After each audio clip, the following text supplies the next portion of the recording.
Penggunaan tanda baca dalam bahasa Indonesia. Pengertian tanda baca. Tanda baca yaitu simbol dalam bahasa. Definisi lain dari tanda baca adalah suatu simbol yang tidak berkaitan dengan fenom atau suara atau kata dan frasa di sebuah bahasa, tetapi mempunyai peranan dalam menunjukkan struktur organisasi suatu tulisan, serta intonasi dan jeda yang bisa diamati sewaktu pembacaan.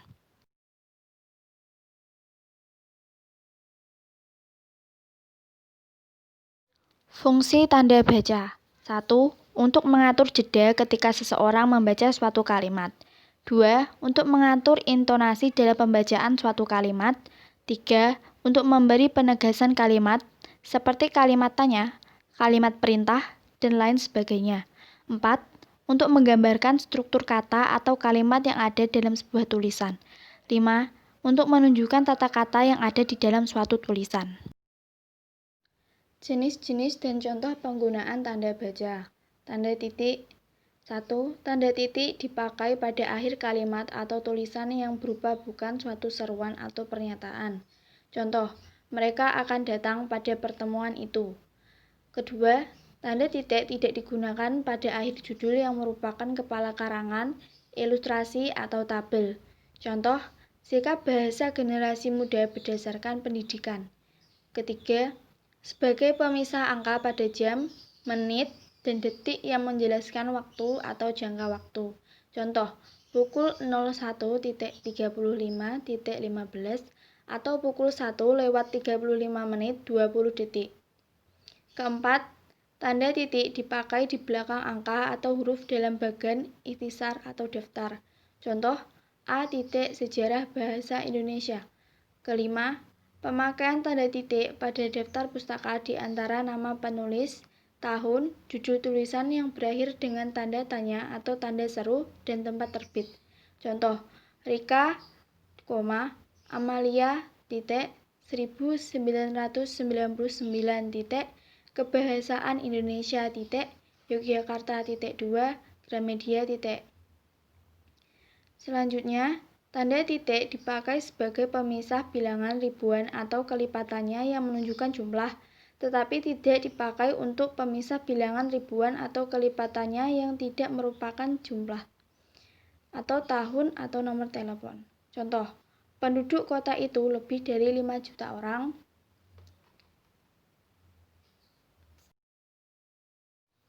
Tanda koma. 1. Dipakai di antara unsur-unsur dalam suatu perincian atau pembilangan. Contoh, buku, majalah, dan jurnal termasuk sumber kepustakaan. Kedua, dipakai sebelum kata penghubung seperti tetapi melainkan dan sedangkan dalam kalimat majemuk atau setara.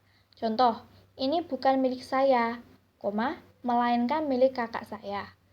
Selanjutnya, yaitu ketiga, dipakai untuk memisahkan anak kalimat yang mendahului induk kalimat. Contoh, kalau diundang, saya akan datang. Keempat, dipakai di belakang kata atau ungkapan penghubung antar kalimat. Contoh, anak itu rajin sekali sejak kecil, jadi wajar kalau dia menjadi bintang pelajar. Kelima, dipakai sebelum dan atau sesudah kata seru dan kata yang dipakai sebagai sapaan. Contoh, oh, begitu. Dia pintar sekali, Bu. Keenam, dipakai untuk memisahkan petikan langsung dalam kalimat. Tidak dipakai untuk memisahkan kalimat tanya, kalimat perintah, atau kalimat seru. Contoh, kata nenek saya, kita harus berbagi dalam hidup ini. Kelanjutan tanda koma. Ketujuh, dipakai antara nama dan alamat. Bagian-bagian alamat, tempat dan tanggal, dan nama tempat dan wilayah atau negara yang ditulis secara urut. Contoh, buku, majalah, dan jurnal termasuk sumber kepustakaan. Kedelapan, dipakai untuk menjelaskan bagian nama yang dibalik susunannya dalam penulisan daftar pustaka. Contoh, ini bukan milik saya, melainkan milik kakak saya. Kesembilan, dipakai antara nama orang dan gelar akademik yang menempel untuk membedakan dari singkatan nama diri, keluarga, serta marga. Contoh, kalau diundang, saya akan datang. Kesepuluh, dipakai untuk mengapit keterangan tambahan yang sifatnya tidak membatasi. Contoh, anak itu rajin sejak kecil. Jadi, wajar kalau dia menjadi bintang pelajar. Tanda titik koma. 1. Titik koma dipakai pada akhir perincian yang berupa klausa.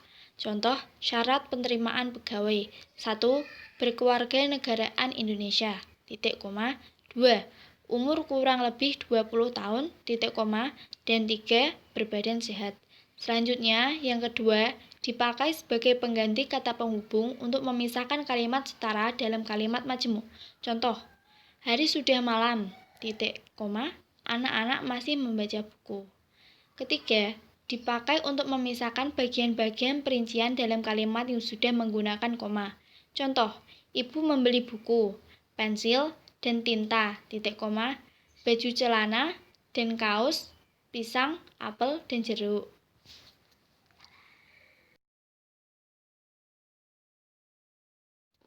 Tanda titik 2. 1. Dipakai di akhir pernyataan lengkap apabila diikuti perincian atau penjelasan. Contoh, mereka memerlukan perabot rumah tangga, titik 2, kursi, meja, dan lemari. Kedua, tidak dipakai jika perincian atau penjelasan itu merupakan pelengkap yang mengakhiri pernyataan. Contoh, kita memerlukan kursi, meja, dan buku. Ketiga, dipakai sesudah kata atau ungkapan yang memerlukan pemerintahan. Contoh, Ketua, titik 2, Muhammad Ibrahim. Sekretaris, titik 2, Suri Malihatun. Keempat, dipakai dalam naskah drama setelah kata yang menunjukkan pelaku dalam percakapan. Contoh, Ibu, titik 2, tolong bawakan koper ini, nak. Kelima, dipakai di antara jilid atau nomor dan halaman, di antara surat dan ayat dalam kitab suci, judul dan anak judul dalam karangan, serta nama kota dan penerbit dalam daftar pustaka. Contoh, surat Al-Baqarah, titik 2, 2-5.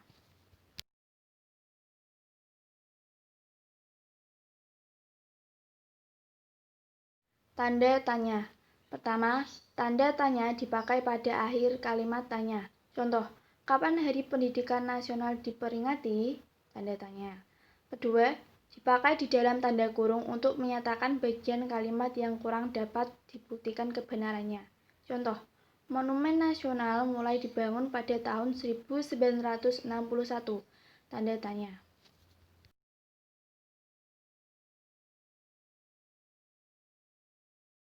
Tanda seru. Tanda seru dipakai untuk mengakhiri ungkapan atau pernyataan yang berupa seruan atau perintah yang memberi gambaran kesungguhan, ketidakpercayaan, ketakjuban maupun rasa emosi yang kuat. Contoh, merdeka, tanda seru. Semangat, tanda seru.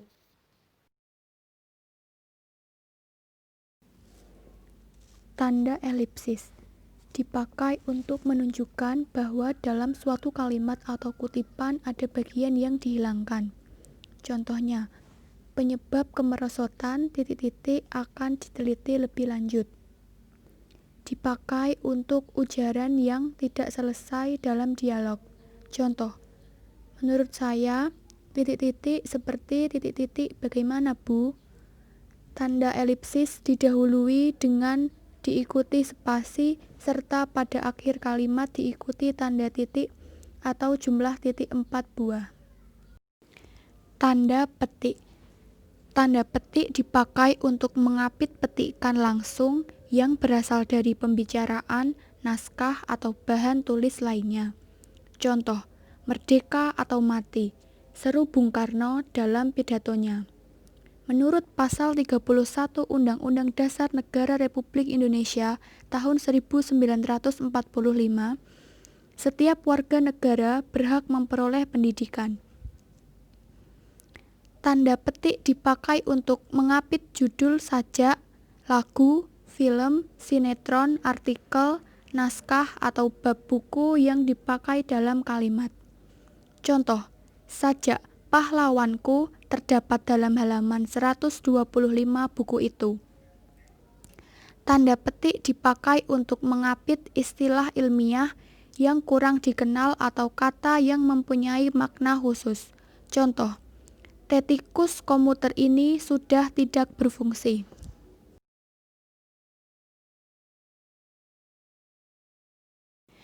Tanda petik tunggal. 1. Dipakai untuk mengapit petikan yang terdapat dalam petikan lain. Contoh, kita bangga karena lagu Indonesia Raya berkumandang di area Olimpiade itu. Kata Ketua KONI. 2. Dipakai untuk mengapit makna, terjemahan, atau penjelasan kata atau ungkapan. Contoh, tergugat yang digugat. Tadulako Panglima. Suara lonceng kelinting. Tanda kurung. Tanda kurung dipakai untuk mengapit tambahan keterangan atau penjelasan. Contoh, dia memperpanjang surat izin mengemudi atau SIM. Tanda kurung dipakai untuk mengapit keterangan atau penjelasan yang bukan bagian utama kalimat.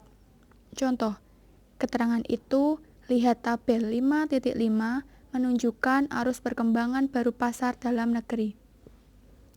Tanda kurung dipakai untuk mengapit huruf atau angka yang digunakan sebagai penanda perincian. Contoh, faktor produksi menyangkut A. bahan baku, B. biaya produksi, dan C. tenaga kerja. Tanda kurung dipakai untuk mengapit huruf atau kata yang keberadaannya di dalam teks dapat dimunculkan atau dihilangkan. Contoh, pesepak bola kenamaan itu berasal dari kota Padang.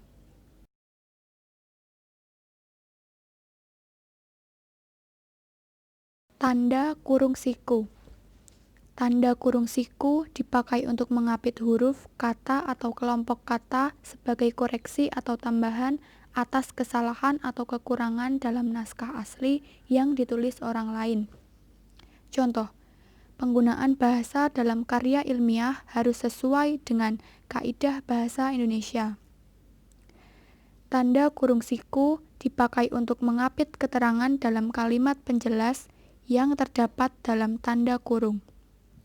Contoh, persamaan kedua proses itu, perbedaannya dibicarakan di dalam bab 2, lihat halaman 35-38, perlu dibentangkan di sini.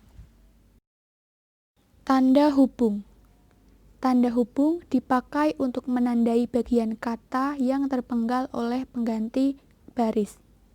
Contoh, kini ada cara baru untuk mengukur panas. Tanda hubung dipakai untuk menyambung unsur kata ulang. Contoh, anak-anak. Tanda hubung dipakai untuk menyambung tanggal, bulan, dan tahun yang dinyatakan dengan angka. Contoh, tanggal 11, bulan 11, tahun 2013. Tanda hubung dipakai untuk merangkai. Contoh, ke dengan angka, peringkat kedua. Tanda hubung dipakai untuk memperjelas hubungan bagian kata atau ungkapan. Contoh, berevolusi. Tanda pisah. Tanda pisah digunakan untuk membatasi penyisipan kata atau kalimat yang memberi penjelasan dari luar bangun kalimat. Contoh, kemerdekaan bangsa itu saya yakin akan tercapai diperjuangkan oleh bangsa itu sendiri. Tanda pisah digunakan untuk menegaskan adanya keterangan aposisi atau keterangan yang lain. Contoh, gerakan pengutamaan bahasa Indonesia Amanat Sumpah Pemuda harus digelorakan.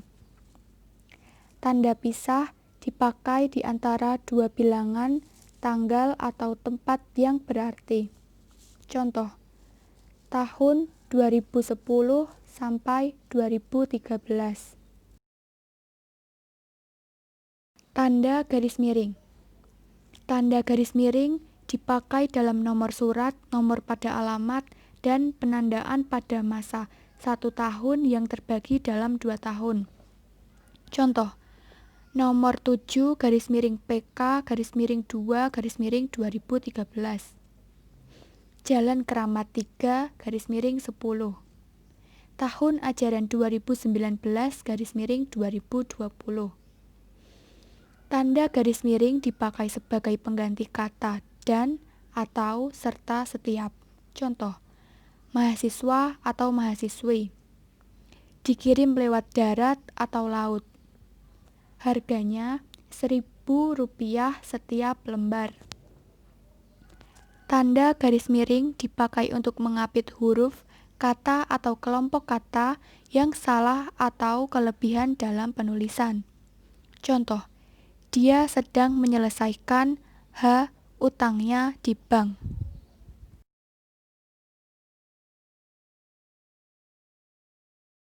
Tanda penyingkat. Tanda penyingkat atau apostrof dipakai untuk menunjukkan penghilangan bagian kata atau bagian angka tahun dalam konteks tertentu.